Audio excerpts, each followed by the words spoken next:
perkenalkan, kami CGP Angkatan 6 dari Kabupaten Banjar, Unit Kerja SMP Negeri 6 Martapura, bersama Bapak Kepala Sekolah, Bapak Muhammad Toha MPDI, yang pada hari ini akan melakukan wawancara terkait dengan demonstrasi kontekstual modul 3.1, pengambilan keputusan berbasis nilai-nilai kebajikan seorang pemimpin.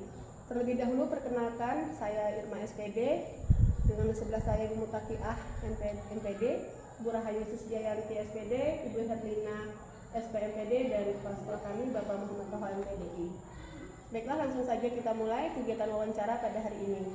Untuk itu Bapak perkenankan kami di sini untuk melakukan wawancara terkait dengan permasalahan yang mungkin pernah atau sedang Bapak hadapi selama Bapak menjadi kepala sekolah di sini. Tentunya ada masalah yang mengharuskan kita untuk istilahnya dilema ketika masalah tersebut perlu pertimbangan yang matang nih, karena sama-sama penting misalnya. Mungkin Bapak bisa sedikit berbagi bersama kami, silakan. Baik, di dalam menjalankan sekolah ini, memimpin sekolah ini tentu ada hal-hal yang masalah yang satu sisi benar, tapi juga ada hal lain yang benar tetapi juga perlu pertimbangan untuk menyinkronkan keduanya. Lalu bagaimana saya mengidentifikasinya? Saya akan lihat dahulu peraturannya bagaimana, lalu kenyataannya bagaimana.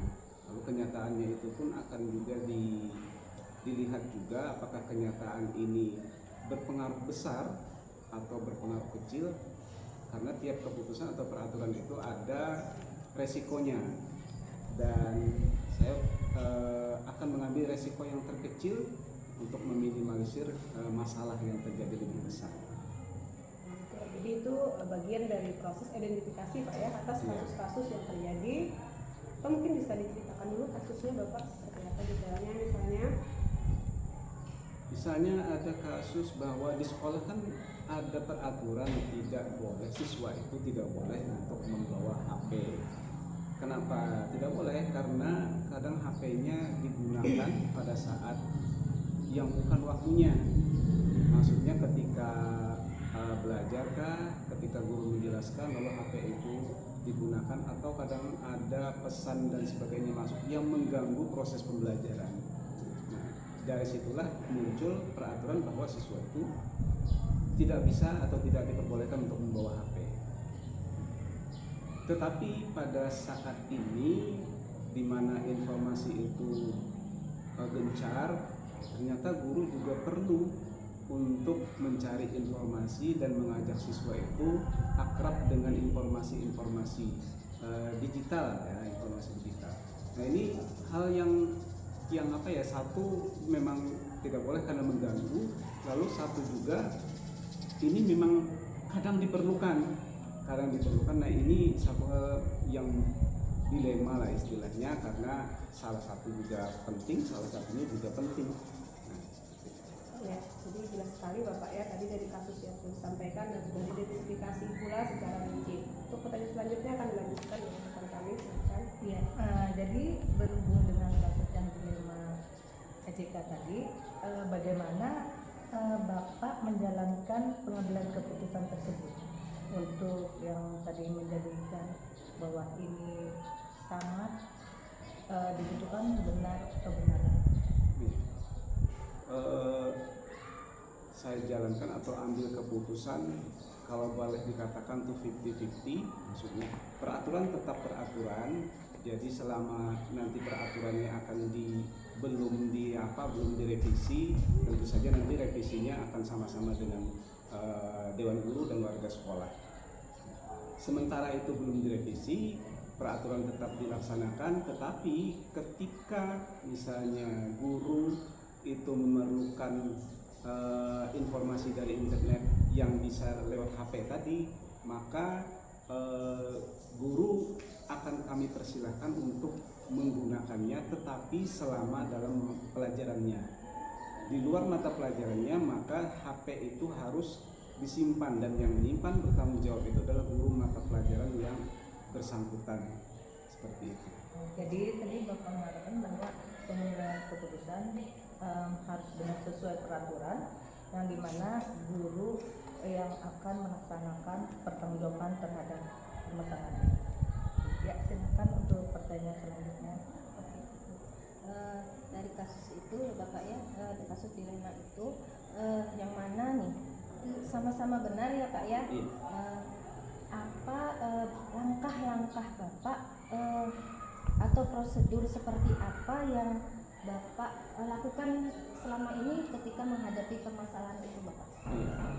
Langkah-langkahnya tentu saja karena ini peraturan atau pengecualian peraturan untuk mengakomodasi pembelajaran berbasis digital dengan menggunakan HP, maka ini perlu disampaikan dahulu kepada warga sekolah.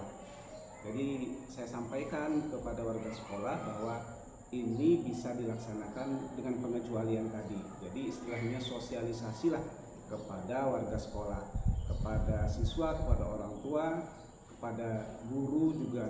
Jadi sosialisasi dan tanggung jawab ini, penyimpanan HP itu pada saat di luar pelajarannya oleh siapa itu juga harus ditekankan betul-betul supaya tidak ada salah paham antara guru, wali kelas dan semuanya. Artinya langkah dari Bapak nih ya Pak, Bapak menyampaikan kepada warga sekolah, bersosialisasi mungkin dengan siswa, orang tua, mungkin lewat paguyuban ya Pak ya? Iya. Lewat paguyuban juga, dan memberikan tanggung jawab kepada guru yang bersangkutan pada saat itu untuk bertanggung jawab atas penggunaan handphone yang mereka lakukan pada saat jam pembelajaran. Jadi ketika sesudah jam pelajaran maka guru tersebut yang bertanggung jawab untuk penyimpanan handphone mereka ya Pak ya. Iya, jadi sosialisasi banyak channel, banyak saluran, bisa langsung pertemuan atau lewat grup paguyuban, dan kepada guru biasanya juga langsung pada saat rapat yang diperlukan. Jadi di situ disampaikan pengecualian atau prosedurnya tadi, bagaimana guru juga harus bertanggung jawab, guru mata pelajaran bertanggung jawab mengamankan HP jika tidak digunakan lagi oleh pelajarannya. Jadi di sini artinya setiap guru mata pelajaran itu yang bertanggung jawab karena mereka yang memberikan perintah kepada anak-anak untuk menggunakan HP pada saat jam pembelajaran ya Bapak ya. Oke, ya. Nah, tadi Bapak sudah mengatakan bahwa ada langkah-langkah yang Bapak lakukan sebelum mengambil keputusan ya Pak ya. Nah, dari semua langkah-langkah yang Bapak sudah jalankan itu, mungkin ada hal-hal yang selama ini sudah Bapak jalankan yang Bapak anggap efektif dalam pengambilan keputusan pada kasus-kasus dilema ITK ini Pak. Tentu saja yang paling efektif itu karena satu sekolah itu adalah organisasi banyak orang. Jadi ada warga sekolah itu ada banyak, ada siswa, ada guru, ada orang tua. Jadi perlu kolaborasi, musyawarah.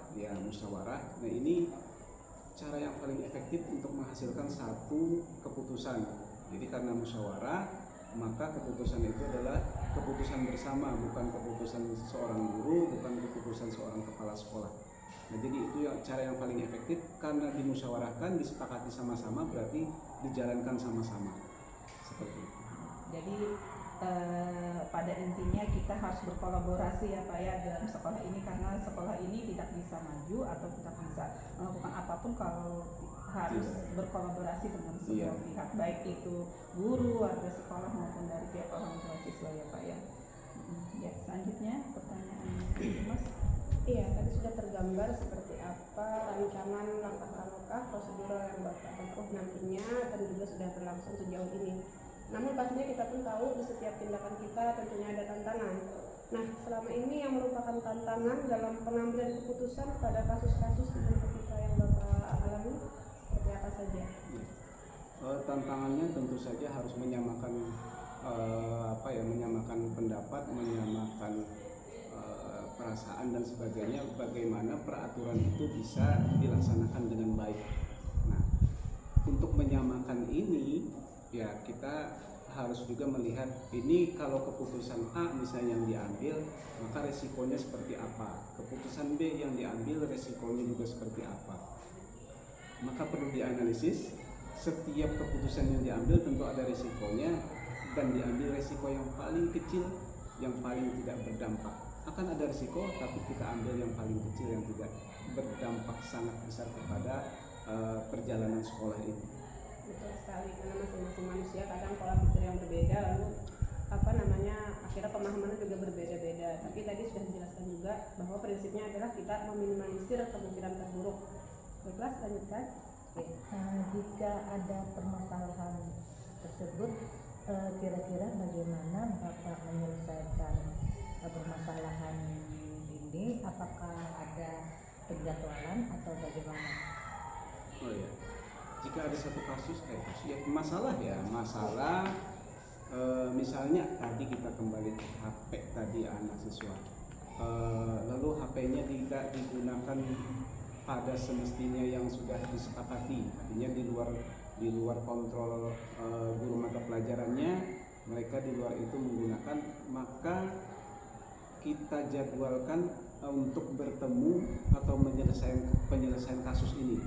Ya, jadi kita jadwalkan penyelesaian kasus. Jika kasus itu terjadi, saat itu juga akan ditelusuri kenapa, bagaimana sebabnya sampai terjadi. Lalu untuk penyelesaian lebih jauh tentu harus keterlibatan orang tua, maka kita akan jadwalkan pertemuan dengan orang tua untuk menyelesaikan kasus itu. Nah, jadi tentu saja ada penjadwalan. Jadi dalam menyelesaikan kasus tersebut, Bapak akan mengadakan penjadwalan dan juga yang akan melatar belakangi ya Pak. Iya. Kemudian bentuk atau prosedur yang seperti apa yang akan dilakukan? Prosedurnya yang pertama, jika kasus itu terjadi, maka guru mata pelajaran khususnya guru BK tentu akan mencari kenapa sebabnya, lalu koordinasi dengan guru mata pelajaran yang saat itu berlangsung, koordinasi juga dengan guru wali kelasnya karena itu tanggung jawab wali kelas juga. Lalu kami akan musyawarah ini 4 komponen ini, ya, guru mata pelajarannya, guru BK, guru wali kelasnya, dan untuk kepala sekolah, untuk bagaimana nanti ini akan diselesaikan, tentu saja dengan tadi penjadwalan. Jadi berkolaborasi ya Pak. Betul sekali, itu penting. Dari awal memang karena sekolah ini satu organisasi banyak orang, banyak istilahnya pendapat-pendapat, maka menyatukan pendapat itu dengan kolaborasi dan musyawarah. Bapak ya, dengan ketika terjadi masalah berarti sudah ada penjadwalan sesuai dengan prosedur nih ya Pak ya, dalam memutuskan suatu permasalahan.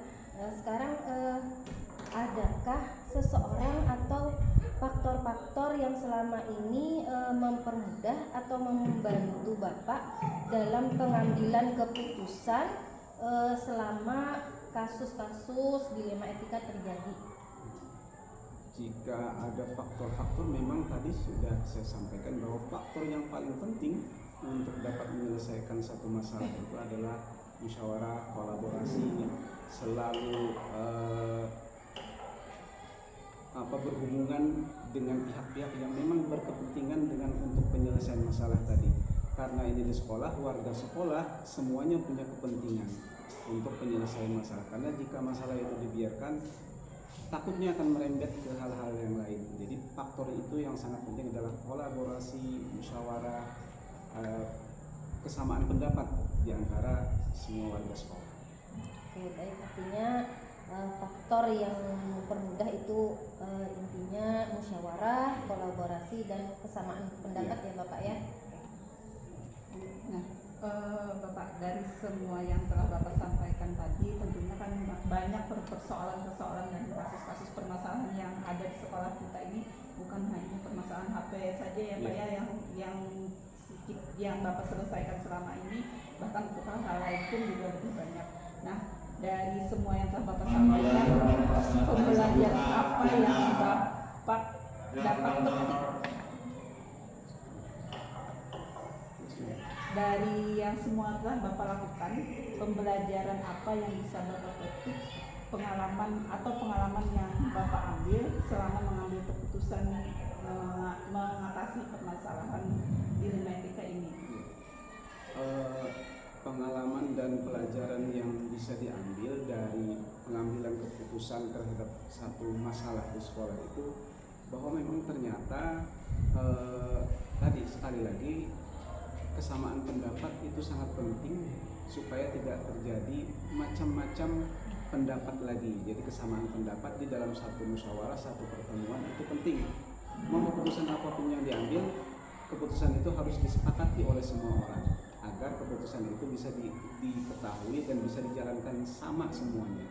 Jadi tidak beda. Siapapun yang menjalankan, karena itu satu pendapat dalam sudah satu musyawarah, maka itu juga hal pengalaman atau pembelajaran. Ya, baiklah Bapak, terima kasih atas waktu dan kesediaan Bapak meluangkan waktu menjadi narasumber kami untuk tugas-tugas kami sebagai CGP. Ya, salam sehat selalu, mudah-mudahan Bapak bisa selalu menjalankan kepemimpinan di sekolah kami ini dan bisa membawa sekolah ini menjadi yang lebih baik. Amin. Terima kasih. Demikian hasil wawancara kami dengan Bapak Kepala Sekolah, yang mana ini adalah bagian dari tugas kami sebagai calon guru penggerak dari SMP Negeri 6 Kabupaten Banjar. Demikian, Assalamualaikum warahmatullahi wabarakatuh. Waalaikumsalam.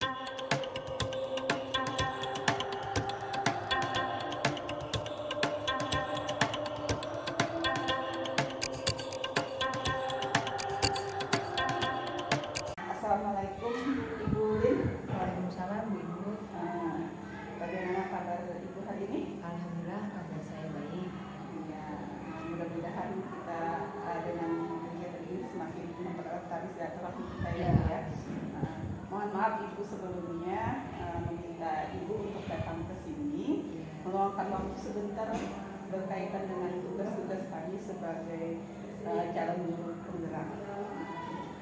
Bolehkah saya mengajukan beberapa pertanyaan kepada Ibu terkait praktek pengambilan keputusan yang pernah Ibu alami selama menjadi kepala sekolah?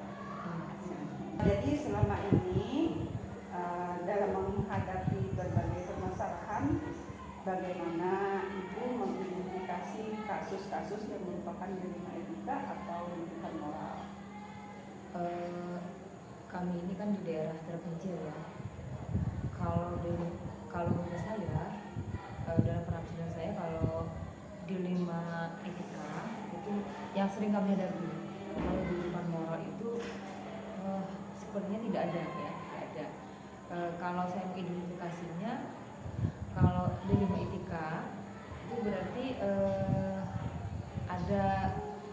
sebenarnya ada keadilan melawan rasa kasihan ya. Tapi kedua-duanya itu saya anggap bisa saja sih dipilih ya. Bisa rasa keadilan yang dipilih ataupun bisa rasa kasihan yang dipilih. Ya. Ada kasus misalkan di sekolah saya itu biasanya itu berkaitan dengan ketidakhadiran anak kan, yang melebihi kriteria kenaikan kelas ya. Misalkan lebih dari 40 hari dia tidak hadir. Nah, di sini nanti guru-guru ini protes, Bu, ini tidak hadir berapa hari kan. Kemudian siswanya juga itu langsungnya protesnya ke kepala sekolah gitu ya. Karena sekolah kecil kan, jadi kita hubungan itu akrab gitu ya. Langsung, Bu, ini tidak hadir di mana nih, Bu? Enak banget kan gitu. Nah, jadi saya akan lihat kenapa dia tidak hadir. Nah, jadi karena ini banyak desakan dari guru-guru, dari juga siswa. Nah, itu berarti saya harus memilih nih, apakah saya harus sesuai dengan peraturan. Kalau sesuai dengan peraturan berarti kan dia harus dipindahkan atau berhenti atau tidak naik kelas ya. Tapi jika saya lihat lagi masalahnya kenapa gitu ya. Kalau misalkan dia bukan karena rasa malas, misalkan karena dia bantu orang tuanya, kan kalau di kampung itu dia bantu orang tua gitu. atau misalkan dia sakit gitu tapi dia nggak lapor. Nah jadi ini bisa menjadi sebagai pengecualian. Jadi kadang-kadang peraturan tadi bisa dibengkokkan ya karena ada kondisi tertentu sehingga jadi rasa kasihan yang akan kita perjuangkan, akan saya perjuangkan. Jadi begini ya Bu ya, tadi Ibu mengatakan bahwa keputusan yang Ibu ambil itu adalah untuk kepentingan bersama-sama. Iya. Ya.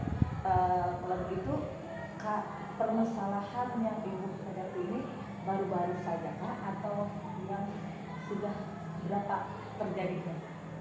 Yang tentu saja kan karena saya kan baru sebenarnya diangkat dari Pak Solo ya, baru terjadi. Oh ya, Baru terjadi, iya.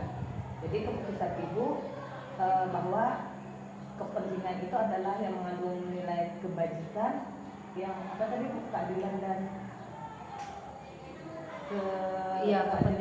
kepentingannya paling tidak keputusan saya itu harus berdasar pada tiga hal ya. Dasarnya itu berpihak kepada yang murid dulu ya, berpihak kepada murid, kemudian saya akan lihat nilai kebajikan sesuai dengan kebajikan yang tinggi di sekolah kami, kemudian juga harus saya harus merasa itu bisa bertanggung jawabkan ya. Jadi dalam hal ini permasalahan yang Ibu hadapi itu adalah permasalahan yang tidak ada rujukan moral. Tidak pernah sih kalau bujukan moral, soalnya di kampung ini dia pasrah, cenderung pasrah, jadi kalau bisa diberdayakan ya sudah gitu. Jadi dalam hal ini benar melawan benar ya. Iya betul, benar melawan benar. Ya. Terus selama ini bagaimana Ibu mengambil keputusan di sekolah, terutama untuk kasus-kasus yang ada dua kepentingan tadi, yang sama-sama benar atau sama-sama mengandung nilai kebaikan. Mungkin Ibu bisa menceritakan bagaimana cara menjalankan pengambilan keputusan tersebut. Langkah-langkahnya maksudnya Prosedurnya ya.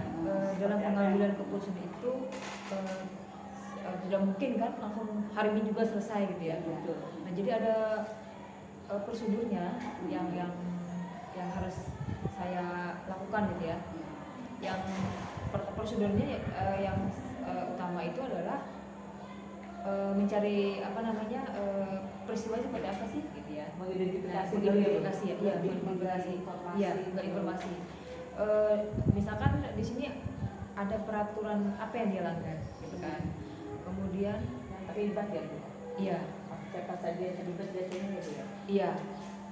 Misalkan peraturan apa yang dilanggar dulu, kemudian siapa saja yang terlibat gitu ya. Baru nanti diidentifikasi fakta. Iya.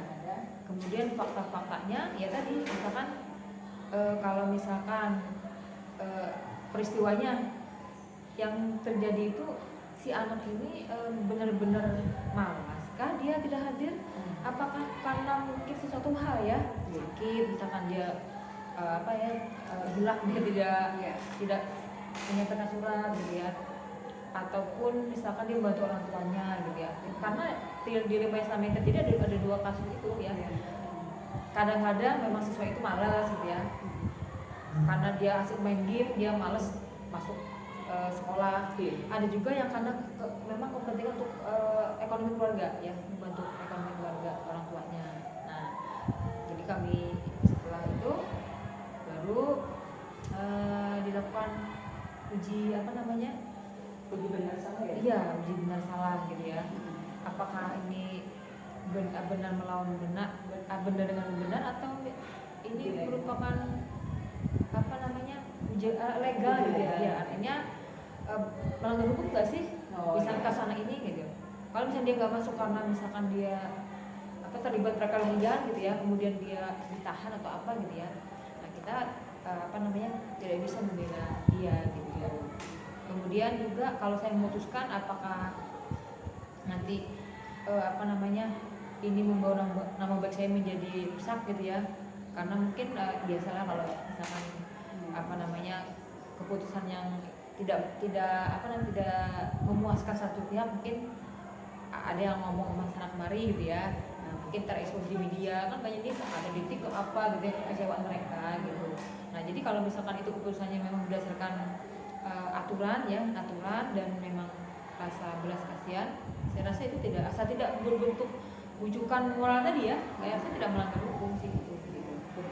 Nah kemudian Ini tadi kan Ibu sudah menjelaskan langkah-langkah untuk menyelesaikan masalah atau dalam mengambil keputusan tersebut. Lalu apakah selama ini hal-hal tersebut Ibu anggap itu efektif dalam suatu pengambilan keputusan dalam menangani kasus-kasus seperti itu? Jadi saya pernah membaca tentang prosedur dalam mengambil keputusan ya. Dan itu ketika saya terapkan itu sangat efektif gitu ya. Karena di situ juga prosedur di situ kita kan harus melibatkan yang berkepentingan ya. Karena tadi masalah siswa tadi tentu saja ada wali kelasnya, ada guru BP-nya ya kan, ada orang tuanya, siswa yang kita panggil. Kalau nggak mau dipanggil, kalau di kampung ya gitu kan, nggak mau dipanggil ya, siswa nggak mau datang, kita datang di sana. Jadi guru BP saya utus datang di sana dengan wali kelas datang di sana. Karena kondisi perbedaan di kampung dengan di kota beda ya. Kalau di kampung mungkin orang tua sibuk ke hutan ya, ke kebun ya. Jadi Ibu merasa bahwa hal-hal yang sudah Ibu lakukan, langkah-langkah yang Ibu lakukan itu sudah efektif dalam menyelesaikan masalah-masalah. Iya betul. Iya efektif lah kalau kita nih yang prosedur tadi ya. Yang jelas kita jangan sendiri lah, harus diam sendiri, harus melibatkan banyak pihak. Berarti itu dijadwalkan ya Bu ya? Iya, harus dijadwal, ya kan nggak mungkin yang hari ini langsung selesaikan nggak bisa. Kecuali memang masalah itu urgent sekali gitu ya. Dan tapi juga nggak mungkin satu hari selesai. Ya, ada jadwal. Ada jadwalnya, sesuai dengan prosedur. Misalkan kapan kita ketemu dengan siswa, kapan ketemu dengan guru-guru dulu kan, dengan guru-guru, kemudian dengan orang tua siswa kapan. Jadi ada prosedurnya itu, jadwalnya ada. Tadi setelah Ibu menganggap bahwa langkah-langkah yang sudah Ibu lakukan dalam mengambil keputusan itu sudah efektif ya. Kemudian apakah selama ini ada tantangan dalam pengambilan keputusan, hal-hal yang membuat Ibu tertantang, misalnya tantangan itu apa? Yang tantangan itu ya banyak, ada beberapa yang nggak puas ya mungkin terhadap keputusan. Jadi sebelum kita ngambil keputusan pun udah banyak misalkan ada dari siswa sendiri ya, siswa teman-temannya itu Bu enak banget Bu dia nggak masuk ini kan, kami masukkan gimana dari nasib ini gitu kan. Belum dari guru-guru, wah ini kalau kayak gini Bu nanti jadi kebiasaan, nanti malah dipilih sama adik-adik kelasnya sama yang lain gitu ya. Nah jadi tantangan itu bagaimana kita menyikapinya gitu ya. Jadi bagaimana kita pendekatan dengan siswa, berbicara dengan siswa, juga dengan guru-guru. Yang jelas kita di situ menunjukkan bahwa sebenarnya kita tidak pilih kasih ya. Tidak pilih dalam artian kita itu kadang-kadang perlu bukan tidak menghina peraturan tapi membengkokkan peraturan tadi, pengecualiannya jika memang siswa ini harus diselamatkan. Tapi ada juga sih pernah saya malah cenderung ke peraturan yang saya pilih ya. Kenapa? Karena setelah di pembukaan fakta-fakta diselidiki ya, ternyata memang siswanya itu memang tidak mau sama sekali sekolah. Sudah kita bujuk, nah akhirnya kita kasih pilihan dia untuk sekolah di sekolah paket saja, masa dia nggak bersekolah gitu aja.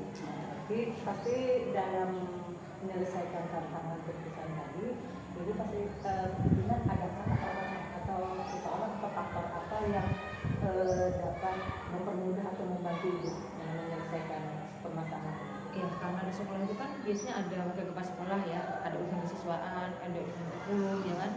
Nah yang kesiswaan ini biasanya berkaitan dengan, dan juga guru BP itu kan sangat tahu sekali ya masalah dari siswa, kemudian latar belakang keluarganya bagaimana, psikologinya bagaimana, dia lebih murah. Apalagi kami sekolah kami itu sebenarnya sedikit ya, jumlah sebenarnya kecil gitu ya. Jadi lebih dia lebih menguasai lah terhadap latar belakang siswa. Nah jadi yang memberi masukan biasanya wali kelas juga biasanya nggak juga memperjuangkan sih ya, wali kelas ini kasihan Bu ini kan. Jadi ada wali kelas, ada guru BP, ada wakil siswa. Nah itu harus kita dengarkan. Jadi jangan, saya tidak akan mengambil menurut saya benar tidak, tapi beberapa orang ini harus kita libatkan dalam pengambilan keputusan. Jadi dalam hal ini Ibu sudah memiliki tata cara, prosedur ya. Kemudian kira-kira tadi ada jadwal, membuat jadwal juga ya, membuat jadwal misalnya dalam menyelesaikan kasus ini. Kemudian tadi Ibu tidak serta-merta langsung menyelesaikan di tempat, tapi perlu menggali, mencari informasi. Jadi dalam hal ini Ibu sudah membuat semacam bahwa masalah ini tidak bisa diselesaikan begitu saja, tapi harus ada langkah-langkahnya supaya nanti supaya nanti keputusannya itu nanti bisa dipertanggungjawab, bisa dan dipertanggungjawabkan. Nah kemudian Bu, dari semua yang telah Ibu sampaikan tadi, kira-kira pembelajaran apa yang dapat Ibu petik dari pengalaman Ibu dalam pengambilan keputusan itu? Dari pengalaman tersebut ya, apa namanya, yang terutama kan masalah yang paling utama ya kalau di kampung itu masalah pendidikan siswa ya. Nah ini saya tekankan kepada guru-guru, tolong benar-benar ya administrasi guru itu betul-betul dilaksanakan gitu. Dan nanti ketika masalah ini muncul, apa namanya, bisa dijadikan bukti siswa ini, karena kan dari dinas nih, loh kenapa siswa ini berhentikan, bukan kita berhentikan karena dia berhenti sendiri gitu. Kenapa nggak ada bujukan apa, nggak ada apa namanya, nggak ada pendekatan kepada orang tua atau siswanya, karena seperti itu. Jadi apa namanya,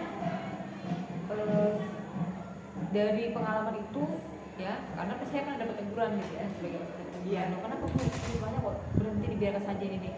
Jadi pengalaman itu saya mendengar pada guru-guru, ayo pokoknya kalau misalkan siswa itu nggak hadir berapa hari, wali kelas kamu datangin ke sana, apa masalahnya apa gitu ya. Dia sampai orang tua nggak tahu, dia siapa tahu dia main di luar kan. Jadi kerjasama dari guru-guru, terutama guru mata pelajaran, lapor nanti ke guru wali kelas kan, wali kelas nanti diskusi dengan guru BP, nah ini jadi surplus ini keterlibatan dalam kolaborasi di sekolah itu perlu gitu. Jadi pengambilan keputusan itu juga harus melibatkan semua gitu ya. Ya jangan dilupakan juga orang tua siswa dan siswanya gitu, dilibatkan. Jadi akhirnya keputusan tersebut benar-benar dapat dipertanggungjawabkan. Jadi tidak ada yang merasa dirugikan, tidak ada yang merasa waduh kok ibu ini dikasih ini, tidak ada merasa kecewa gitu ya terhadap keputusan. Jadi perlu ada sosialisasi kepada orang tua siswa gitu ya sebelumnya tuh, dan guru-guru juga dan juga siswa gitu. Berdasarkan pengalaman yang lalu ya. Betul. Ya Ibu, terima kasih banyak sudah meluangkan waktunya ya membuat kami menyelesaikan tugas-tugas kami.